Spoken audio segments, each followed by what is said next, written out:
Hello दोस्तों, आज की इस वीडियो में देखने वाले हैं हिंदी व्याकरण का एक मोस्ट इंपॉर्टेंट टॉपिक है रस। तो रस से जितने भी क्वेश्चन बनने वाले हैं सारे के सारे इस वीडियो में हम देखने वाले हैं। सभी रस और उनके एग्जाम्पल इसी वीडियो में आपको एकदम सिंपल तरीके से बताए जाएंगे। तो आपको वीडियो को लास्ट तक वॉच करना है। तो चलिए सबसे पहले देखने वाले हैं हम रस की डिफिनीसन। तो रस की डिफिनीसन है किसी काव्य को पढ़ने, सुनने अथवा उसका अभिनय देखने में जो पाठक, श्रोता या दर्शक को जो आनंद की अनुभूति होती है वही काव्य में रस कहलाता है। तो ये हो गई रस की डिफिनीशन। इसके बाद हम देखने वाले हैं मोस्ट इंपॉर्टेंट क्वेश्चन है रस के अंग। रस के प्रमुख चार अंग हैं।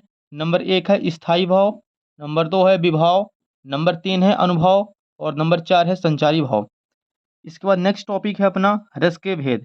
आपको अच्छी तरह समझ के चलना है भेद और अंग में अंतर। तो रस के अंग होते हैं चार और भेद होते हैं 10। तो देखिए रस के भेद, एक साइड हमें लिख लेना है रस और दूसरे साइड लिख लेना है स्थायी भाव। पहला है श्रृंगार रस। तो श्रृंगार रस का स्थायी भाव होता है रति या प्रेम। दूसरा है हास्य रस। हास्य रस का स्थायी भाव होता है हास या हंसी। तीसरा है करुण रस। करुण का स्थायी भाव शोक। चौथा है रौद्र रस। रौद्र का स्थायी भाव क्रोध। पांचवा है भयानक रस। भयानक का स्थायी भाव भय। छठवां है अद्भुत रस। अद्भुत का स्थायी भाव विस्मय या आश्चर्य। सातवां है विभत्स रस। विभत्स का स्थायी भाव जुगुप्सा या घृणा। आठवां है वीर रस। वीर का उत्साह। नौवां है शांत रस। शांत का स्थायी भाव निर्वेद। 10वां है वात्सल्य रस। वात्सल का स्थायी भाव होता है वत्सल। नेक्स्ट पेज पे हम देखने वाले हैं अगला क्वेश्चन और उसमें आपको सभी रस बताए जाएंगे और उनके डिफिनीशन और एग्जाम्पल। देखिए पहला हमारे पास है श्रृंगार रस। श्रृंगार रस का स्थायी भाव होता है रति या प्रेम, अभी जस्ट बताया गया था। तो इसमें हमें सबसे पहले इसकी डिफिनीशन देखनी है। तो देखिए डिफिनीशन क्या है इसकी।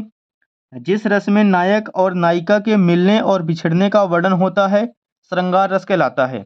मतलब मिलने का वर्णन हुआ और बिछड़ने का भी वर्णन हुआ। इसके दो भेद हुए, एक हुआ संयोग श्रृंगार, एक हुआ वियोग श्रृंगार। तो अब हमें इन दोनों की डिफिनीशन देखनी है। नंबर एक रहेगा संयोग श्रृंगार। तो जिस रस में नायक और नायिका के मिलने का वर्णन होता है वहाँ संयोग श्रृंगार होता है। इसका उदाहरण देखिए, बतरस लालच लाल की मुरली धरी लुकाए, सोहन करें बहुहन हंसे देन कहे नट जाए। इसके बाद नंबर दो चलेंगे इसी में, वियोग श्रृंगार। जिस रस में नायक और नायिका के बिछड़ने का वर्णन होता है वहाँ वियोग श्रृंगार होता है। जहाँ नायक और नायिका के बिछड़ने का वर्णन होता है वहाँ वियोग श्रृंगार होता है। उदाहरण देखिए इसका, आंखों में प्रेमूर थी भूले थे सब भोग, हुआ योग से भी अधिक उसका विषम वियोग।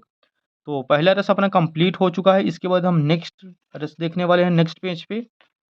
ये हमारे पास लिखा हुआ है, आपको अच्छे तरीके से देखते चलना है, सभी वीडियो को बिल्कुल भी स्किप नहीं करना है। देखिए कुछ इसका नंबर दो रस है हास्य रस। हास्य का स्थायी भाव होता है हंसी या हास।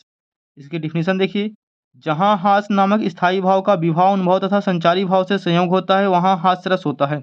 इसके हमने दो एग्जाम्पल ले रखे हैं। पहला देखिए, बंदर ने कहा बंदरिया से चलो नहाने गंगा, बच्चों को छोड़ो घर पे होने दो हुरदंगा। इसके बाद इसी का नेक्स्ट देखिए, दूसरा एग्जाम्पल हमने ले रखा है, ऐसी बानी बोलिए जम के झगड़ा होए, उससे कुछ ना बोलिए जो आपसे तगड़ा होए। इसके बाद अगला रस अपने पास करुण रस। करुण का स्थायी भाव होता है शोक। इसकी डिफिनीशन है, जहाँ शोक नामक स्थायी भाव का विभाव अनुभव तथा संचारी भाव से संयोग होता है वहाँ करुण रस होता है। अब इसका उदाहरण देखिए, देखी सुदामा की दीन दशा करुणा करके करुणा निधि रोए, पान परात को हाथ छुआ नहीं नैनन के जल से पग धोए। ये हो गया अपना तीसरा रस। इसके बाद हम चौथा नेक्स्ट पेज में देखने वाले हैं। देखिए चौथा अपने पास रौद्र रस। रौद्र का स्थायी भाव होता है क्रोध। इसकी डिफिनीशन है, जहाँ क्रोध नामक स्थायी भाव का विभाव अनुभव तथा संचारी भाव से संयोग होता है वहाँ रौद्र रस होता है।